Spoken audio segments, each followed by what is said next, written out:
me demande souvent une petite présentation de stage. Donc je vais vous la présenter à travers cette petite vidéo. Donc sachant que pour moi c'est quoi un stage? Un stage c'est déjà des personnes qui se retrouvent. Un groupe. Une vie de groupe pendant généralement 5 jours. Quelques stages qui se font sur 5 plus 3, 8 jours.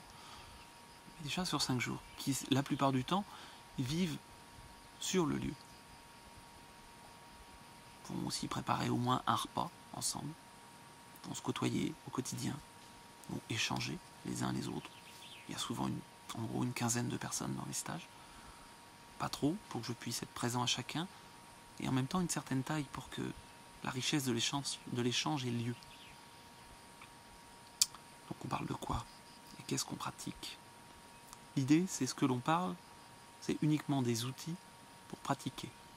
C'est pas parler juste pour parler, pour nourrir le mental et dire « Ah oui, je sais ». C'est d'essayer de connaître les choses, pas de les savoir. Savoir, c'est juste voir ça. Connaître, c'est naître avec. Donc c'est d'essayer de vous amener à connaître les choses de l'intérieur. Toute la partie, on va dire, théorique ne sert qu'à avoir un vocabulaire commun. Car bien souvent, beaucoup de gens pensent parler de la même chose. Alors, on parle d'énergie, on parle de corps éthérique. Oui, c'est quoi exactement? De quoi on parle? Concrètement parlant sur le corps, on le ressent comment? Par le chakra. Oui, même tout ça. Ah oui, mais ça je connais bien. Moi, Ok, plein de gens connaissent bien, mais plein de personnes les situent à des endroits différents. Comme quoi, peut-être qu'il y a des phénomènes énergétiques différents dans le corps. D'ailleurs, pour moi, c'est pas peut-être, c'est sûr. Après, on n'est pas obligé de tout connaître pour pouvoir discuter avec les esprits de la nature. Mais pour moi, le but final du stage n'est pas de discuter avec les esprits de la nature ou des énergies spirituelles.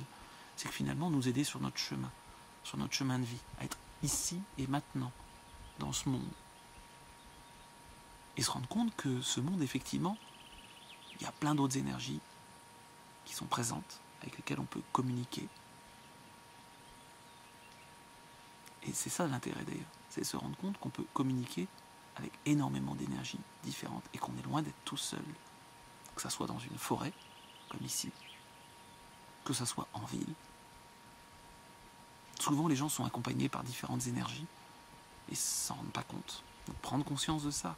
Quelle est l'énergie qui peut nous accompagner? Certains aussi pensent être en relation avec des maîtres, avec un guide, un ange. Peut-être, peut-être pas. Parfois, le fait de au moins arriver à catégoriser, dire ok, je suis en contact avec une énergie de polarité positive ou négative, sachant que même les énergies de polarité négative ont leur raison d'être et ont autant le droit d'exister que nous. Elles sont là pour nous apprendre quelque chose. Sortir de la logique du combat. Cette logique de combat, on la voit de tous les jours dans notre vie de tous les jours. Elle est partout. Elle mène à la guerre, elle mène aussi à la compétition économique effrénée. Il faut être le premier, écraser l'autre. Que ça soit pendant le côté scolaire, que ça soit dans le côté professionnel, où très souvent on retrouve ça. Si on veut transférer ça dans un petit monde énergétique, il n'y a pas de souci. Les esprits de la nature même pourront nous aider à vivre dans cette logique-là, dans cette logique de combat. Eux ont déjà fait un autre chemin. Et quelque part, nous aident. Ils nous font un peu la courte échelle. Ils ont laissé une partie de leur libre arbitre pour nous permettre de vivre le nôtre, maintenant. Et donc, ils nous aident à vivre notre libre arbitre. Après, chacun choisit la voie qu'il a envie. Moi, la voie que je vous propose, elle se résume de manière très simple, finalement. C'est ce que j'envoie, est-ce que j'aimerais le recevoir? Est-ce que je suis dans l'amour? Quelle que soit l'énergie que j'ai en face de moi. Et se rendre compte que même l'énergie, entre guillemets, la plus sombre, la plus noire, est là pour nous aider. Et juste là, parce qu'à un moment donné, on a besoin de cette énergie pour comprendre quelque chose. Bien souvent, on met au loin. On met sous le tapis. Mais mettre sous le tapis, ça n'a jamais réglé le problème. Donc simplement, déjà, de reconnaître que cette énergie, finalement, nous apporte quelque chose. C'est très intéressant de voir parfois comment elles peuvent effectivement, même si elles nous prennent une partie de notre énergie, oui. Peut-être qu'on a besoin, à certains moments donnés, que certaines personnes ont besoin de se sentir vidées pour prendre conscience qu'il y a autre chose qui existe et une autre logique de fonctionnement. Donc on peut essayer d'avancer, essayer de comprendre, et on essaye de faire ça en groupe. Donc généralement, sur les 15 personnes, il y a aussi des gens qui ont des ressentis très différents, des gens qui vont être clairvoyants, d'autres clairaudients, d'autres clairinformants, d'autres clairsentants, clairgustatifs aussi. Et c'est très intéressant justement de croiser. Il n'y a pas de mauvaises questions. Pour moi, toutes les questions sont bonnes à dire, toutes les expériences sont bonnes à échanger, à partir du moment donné où c'est vraiment de l'expérience, et pas où c'est j'ai lu que.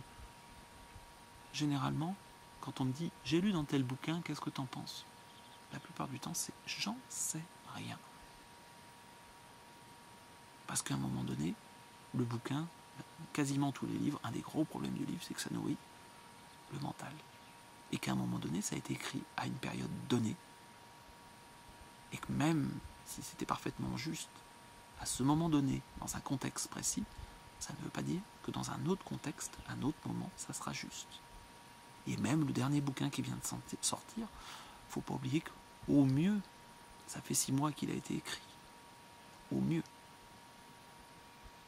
Et quand on voit certaines énergies qui évoluent en l'espace effectivement de quelques mois, comment ça évolue, ça ne veut pas dire que tout est faux, mais en tout cas qu'il y a des choses qui changent. Voilà. C'est pour ça que vraisemblablement, je ne prendrai pas l'option d'écrire un livre, parce que ça évolue trop vite. Et que l'idée, c'est plutôt de vivre l'expérience. Voilà.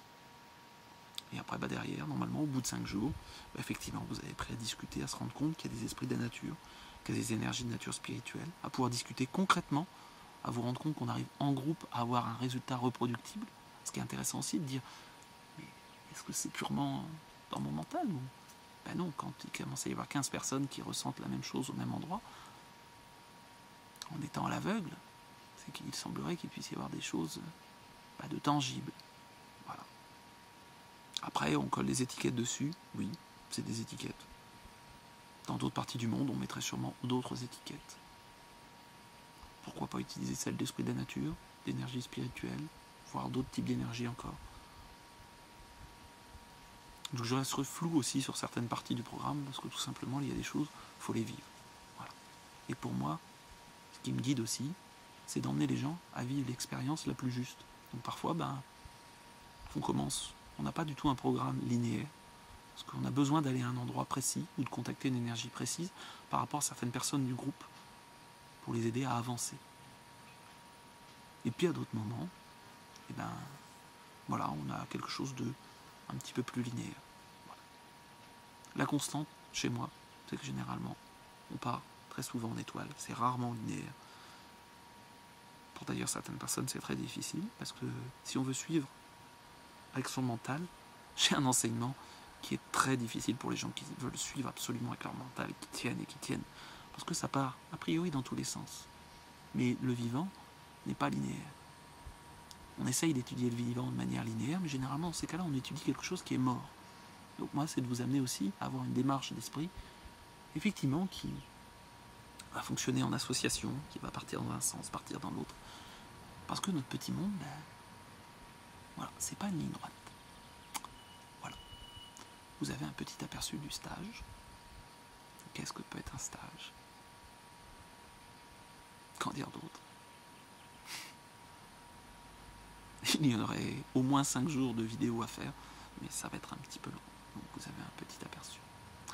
À savoir qu'on travaille aussi beaucoup sur l'ancrage. Chakra 1, mais aussi chakra 2 et 3. Et de plus en plus, justement, je mets l'accent là-dessus, en disant, ok, regardez comment on peut s'ancrer de manière très concrète. Ok, mais, oui, moi je suis parfaitement centré, je suis parfaitement ancré. Tiens, et pourquoi quand on travaille avec certains types de sons, parce qu'on travaille aussi souvent avec le son, avec des sons qui vont être très graves, qui vont résonner justement sur l'ancrage, les personnes dire, oh, je suis pas bien. C'est une manière de, finalement très physique de voir, ok, est-ce que je suis clair avec mon ancrage ou pas? Après, chacun en fait ce qu'il en veut. Je ne vais pas forcer les gens à s'ancrer. Mais pour moi, tout amène là-dessus. C'est pas de partir pêcher les petits oiseaux. C'est d'abord d'aller voir qu'est-ce qu'il y a dans cette terre qui nous porte. Et d'explorer effectivement cette dualité qui est effectivement beaucoup plus large qu'on imagine. Pour l'unité, de toute façon, on y va tous. Donc on va déjà s'occuper du chemin plutôt que du but. Pour moi, le but est peut-être plutôt le chemin. Après, chacun sa recherche. Et toutes les recherches sont honorables. Voilà. Donc, vous avez un aperçu. Je vous remercie. Au revoir et belle journée.